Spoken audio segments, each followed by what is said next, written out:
Hey everyone, Pastor Tim here. Thinking Person's Guide to Faith, Wednesday night, March 30, 2022. It's good to have you with us.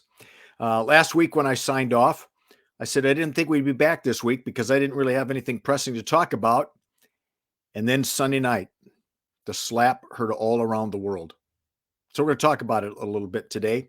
Hey, if you haven't joined us for a while on Thinking Person's Guide to Faith, the purpose of our Wednesday nights together here online is to put our faith thinking caps on to look at life, which we're going to be doing today. Sometimes we look at challenging biblical passages from Scripture. And basically, we look at life and Scripture through the lens of Jesus and ask questions. And it's good to ask questions. There's nothing wrong with doubt. There's nothing wrong with questions. There's nothing wrong with wrestling with difficult topics. It's in the wrestling, it's in the doubt that God's Spirit tends to open up our imaginations.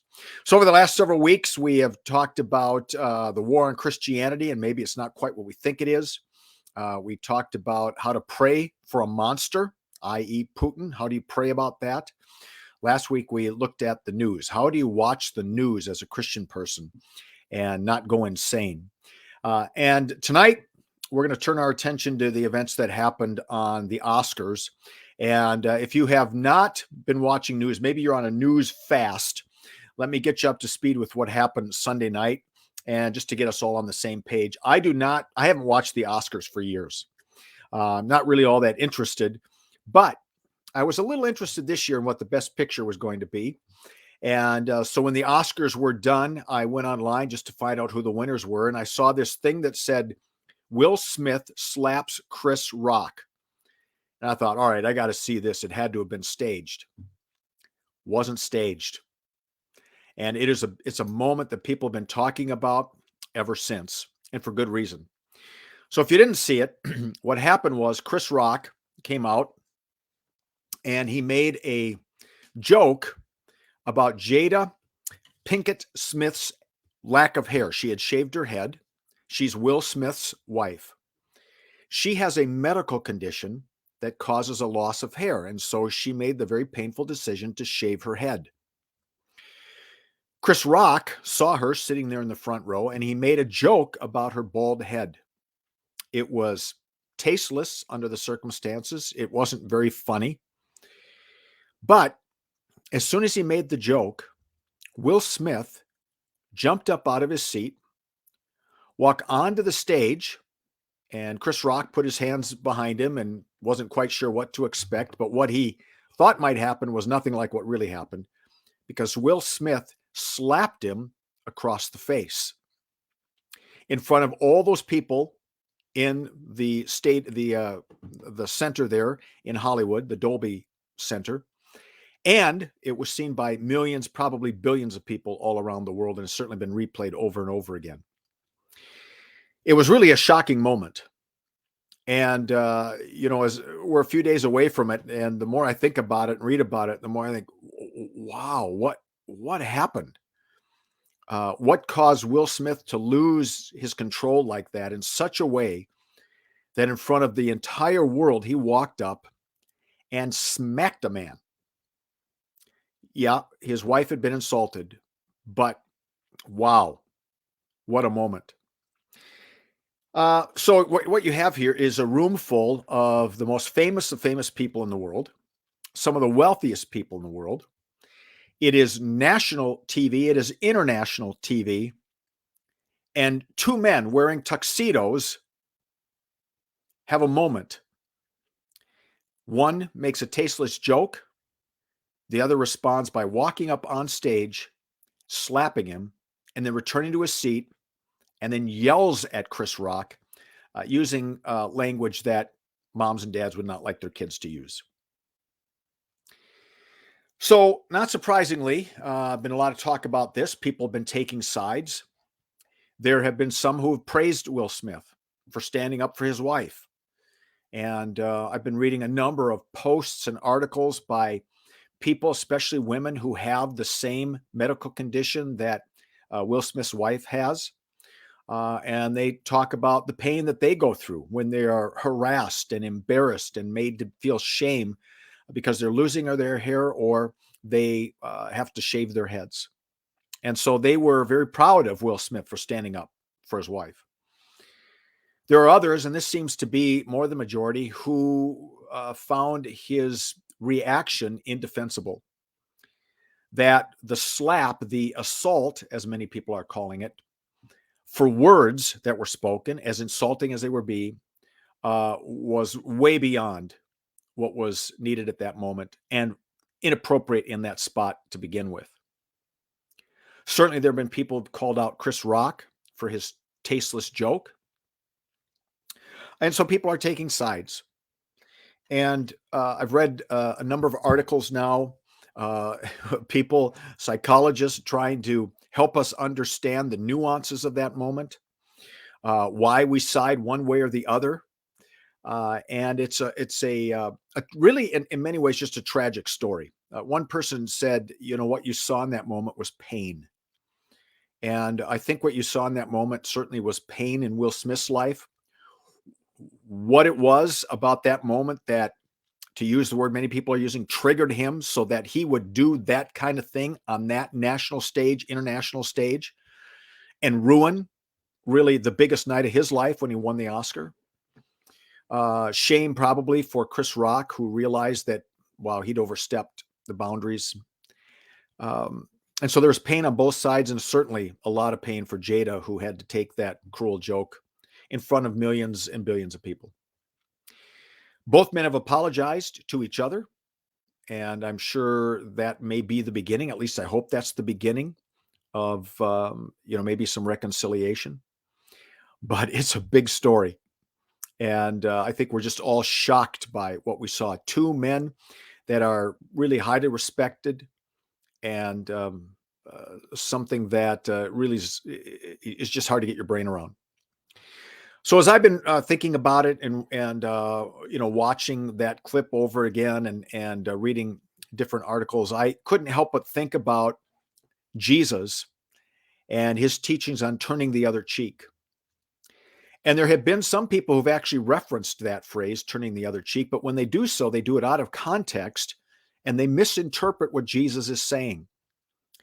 How they interpret it is that basically Jesus is saying, don't do anything. Just let people walk all over you. Be the victim. And that's not what Jesus is saying at all here. When Jesus teaches us to turn the other cheek, Jesus is saying something revolutionary, something transformational. His advice to turn the other cheek is rooted in his passion for grace and for grace to be transforming. And so when Jesus teaches us to turn the other cheek, he is inviting us to take the power back in that moment and then to reflect it back, not through violence or insult, but through grace, in the hope of transforming that enemy of ours into a friend. It's revolutionary stuff. So I want to tease out for you what he was talking about. And I was going to have a prop and I forgot my prop. So we're going to have to sort of pretend today. And maybe I can just grab a pillow and do it with a pillow.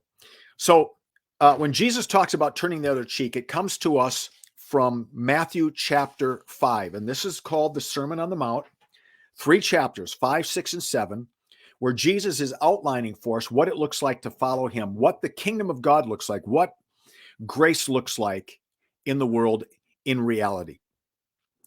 And to turn the other cheek follows these words. Let me read these for you. They're very famous. You'll be familiar with them. Blessed are the poor in spirit, for theirs is the kingdom of heaven. Blessed are those who mourn, for they will be comforted. Blessed are the meek, for they will inherit the earth. Blessed are those who hunger and thirst for righteousness, for they will be filled. Blessed are the merciful, for they will receive mercy.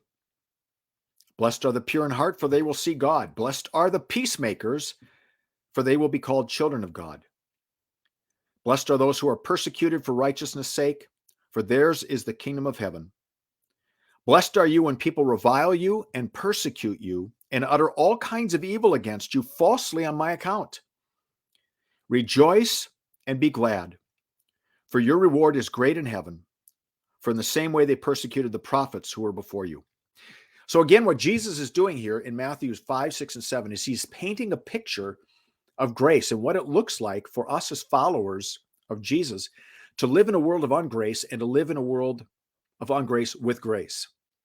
So he's holding up for us a world of justice, a world of healing, a world of peace, a world where we meet ungrace with grace. And that's the context then for turning the other cheek. So here's what I want you to do, because I really want to get my props so that we can see this work out. So I'm just going to run into the other room for a moment. So talk amongst yourselves for just a minute. If you want to post a little comment, do that. Say hi. Tell us where you're watching from. I will be back in 2 seconds. Don't go anywhere.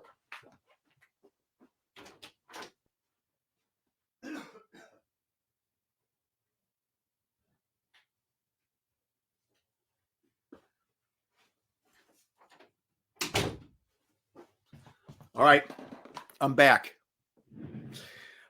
So let's talk about turning the other cheek. Here's the passage. You've heard it was said, an eye for an eye, a tooth for a tooth. But I say to you, do not resist an evildoer. But if anyone strikes you on the right cheek, turn the other also. And if anyone wants to sue you and take your coat, give your cloak as well. And if anyone forces you to go 1 mile, go also the 2nd mile. Give to everyone who begs from you, and do not refuse anyone who wants to borrow from you. Now, let's start with eye for an eye, tooth for a tooth. It seems a little draconian in our day, right? To say, hey, if somebody pokes your eye out, you can poke their eye out. If someone breaks your tooth, you can break their tooth. But essentially what an eye for an eye, a tooth for a tooth is saying, let the punishment fit the crime, which generally speaking, we agree with here. Let the punishment fit the crime. Now, back when this was first written, eye for an eye, tooth for a tooth, this was revolutionary stuff because it was putting boundaries around retaliation. You see, back before this rule was written, retaliation could take on any form. So if someone poked you in the eye, you could respond by lopping off their head. If someone broke your tooth, you could retaliate by destroying their entire family. There were no boundaries around justice. And so in many ways, when God said an eye for an eye, tooth for a tooth, God was setting out a just, fair, gracious system to say, let the punishment fit the crime. Don't go beyond it. And I think part of what many people are saying with the Will Smith, Chris Rock thing is that, yeah, Chris Rock was wrong, but the punishment went beyond, the slap in the face went beyond the words. Well, Jesus then takes this the next level. And he says, if anyone strikes you on the right cheek, turn the other also. Now, it sounds like what Jesus is saying here is just let them do what they want to do. Just stand there and take it. But that's not it at all. He's doing something revolutionary. Jesus knows that violence met with violence creates more violence. That violence meeting violence never stops violence. The only way to stop violence is with a power greater than violence, and that's the power of grace. So, this is not a call to passivity. This is not a call to let people walk all over us. This is a call to take back the power non-violently, to meet it with grace in the hope of transforming the person who has attacked you. So let's look at how this goes. All right. This is Teddy. It's hard for me to get this camera right. This is Teddy from Mr. Bean. All right. Now, what I want you to imagine is we are in Jesus culture. Which way do I move? There we go. We're in Jesus culture. And so you've got Teddy here, right? This is Teddy's right side. This is Teddy's right side. This is Teddy's left side. He's right-handed. See, this is me. So in Jesus' day, if you wanted to insult someone, if you wanted to show your superiority over them, you would publicly slap them on their right cheek with the back of your hand. That's what Jesus is referencing here. Someone strikes you on the right cheek, bam, like that. That was a public insult. And by slapping someone with the back of your hand, you were saying, I'm superior to you. You are inferior to me. It was a public shaming, a public insult. So Jesus is saying, if someone does that to you, someone does that to you, turn the other cheek. So look, I go back like this. And then what Teddy does is he turns his cheek toward me this way. Now, I can't backhand a second hit because of the way his cheek is turned, right? It would just miss him. So now what Teddy is inviting me to do is to punch him again. But now to punch this cheek, I have to hit him with my fist. And when you hit someone with your fist in that culture, it meant that you were now equals. So here's what's happening. I walk up, I backhand Teddy to make him feel like he's inferior to me. And he takes back the power.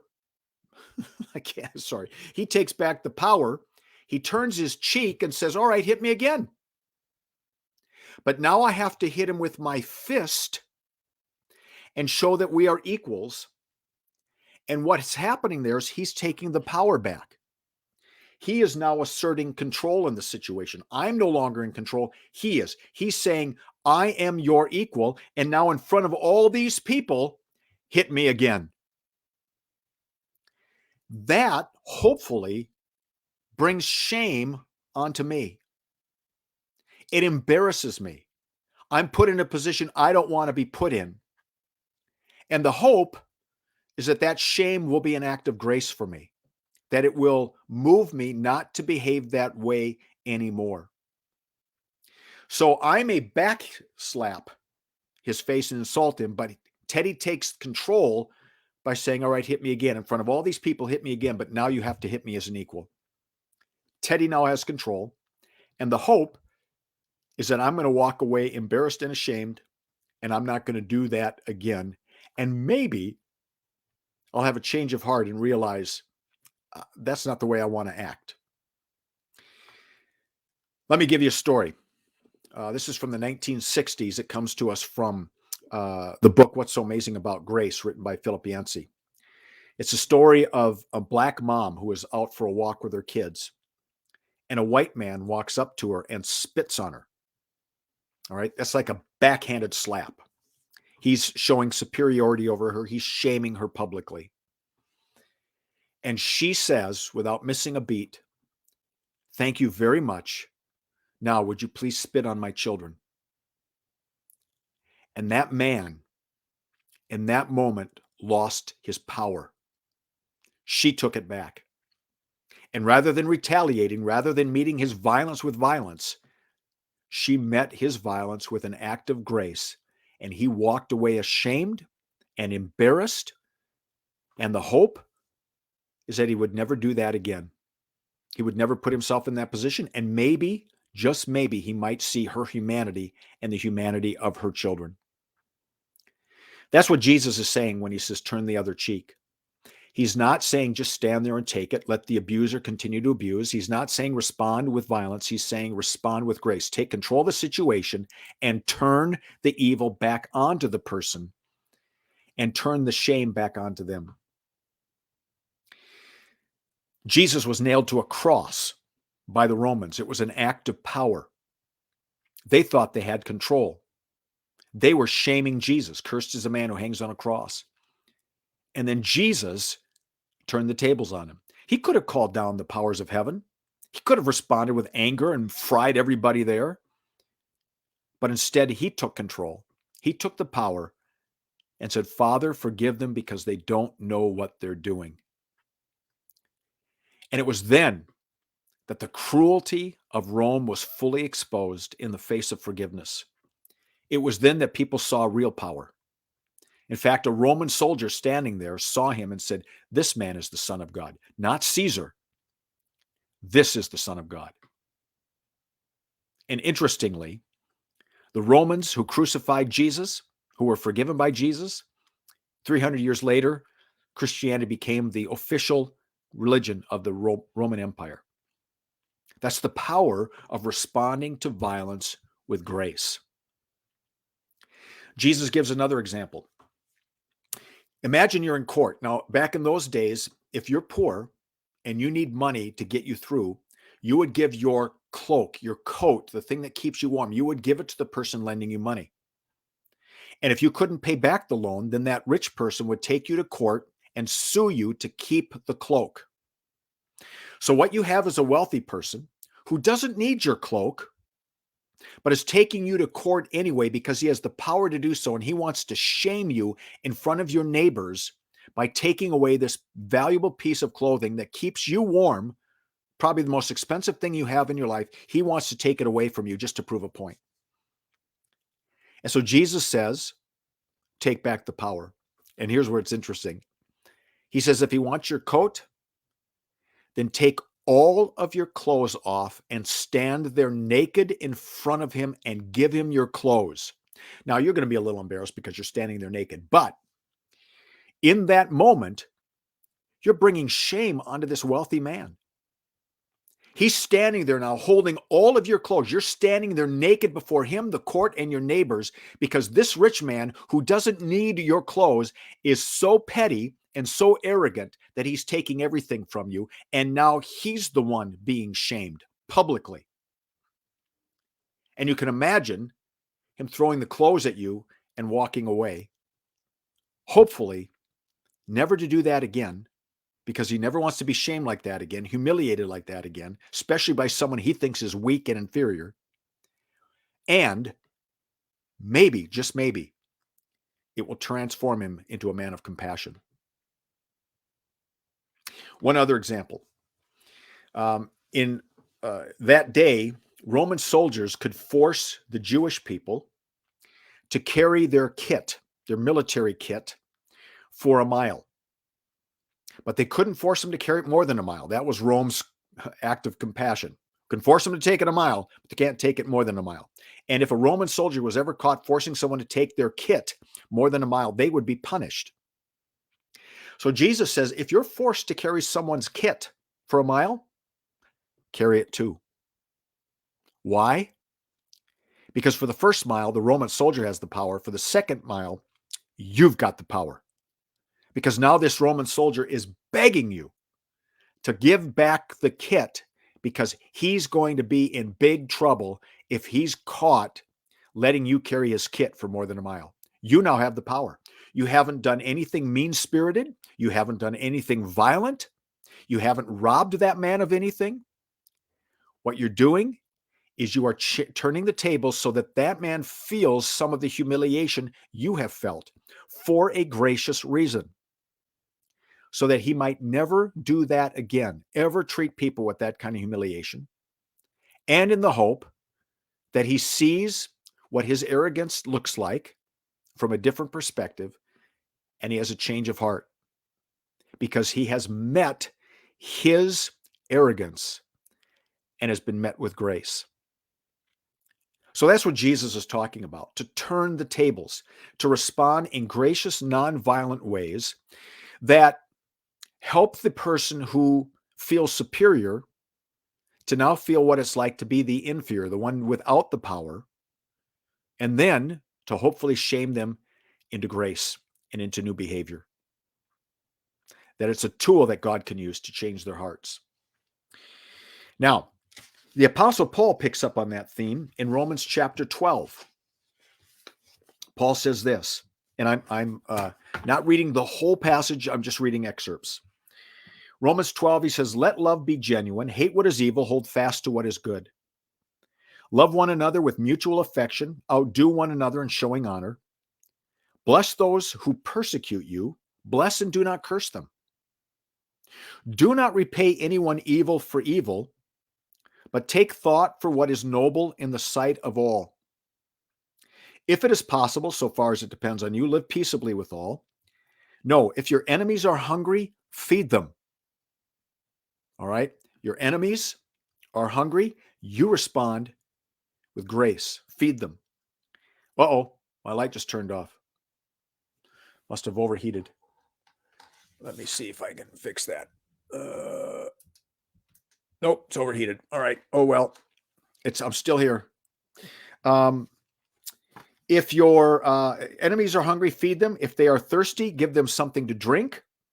For by doing this, now get this, you will be heaping burning coals on their head. Do not overcome evil by evil, or do not be overcome by evil, but overcome evil with good. Now, so Paul is saying essentially what Jesus is saying here. When your enemy humiliates you and shames you, turn around, take back the power, and do things that are kind to them. And when you do that, it will be like heaping burning coals onto their head. Now, that sounds like a punishment. It's not. It's a metaphor for guilt. They'll start to feel the heat of guilt, the heat of shame, and they'll realize, man, I'm a jerk. Look at how I've treated this person, and now this person is feeding me. This person's treating me with kindness. I'm a real jerk. I got to stop being like that. I want to be more like that person. I want to know what makes that person tick. And so Paul is saying the same thing Jesus is saying here. When we meet anger, when we meet criticism, insult, respond with grace. Take the power back. Respond with an act of grace. And hopefully that will open up the enemy's eye, the person who's insulted us, open their eyes, their hearts to a different way of living, open their hearts to grace. So the words of Jesus and the words of Paul still ring true to this day. And let's face it, we live in a world with a lot of insult, right? Republicans insulting Democrats, Democrats insulting Republicans. What if we learned how, rather than insulting each other, we respond with grace and love and dignity? It's not always going to change people. In fact, a lot of times it won't. But God can use that moment, our act of grace, to take back the moment and to help that person who's insulting us, that person who's angry, see a different way of approaching life. And maybe God can use that as an entree to bring grace to them. So we're called to love our enemies, to pray for those who persecute us, to respond to their acts of violence and anger with grace. And as we do that, we overcome evil with good. And the only way that's going to happen is by the Spirit of Jesus acting in us and through us. We're not always going to get it right.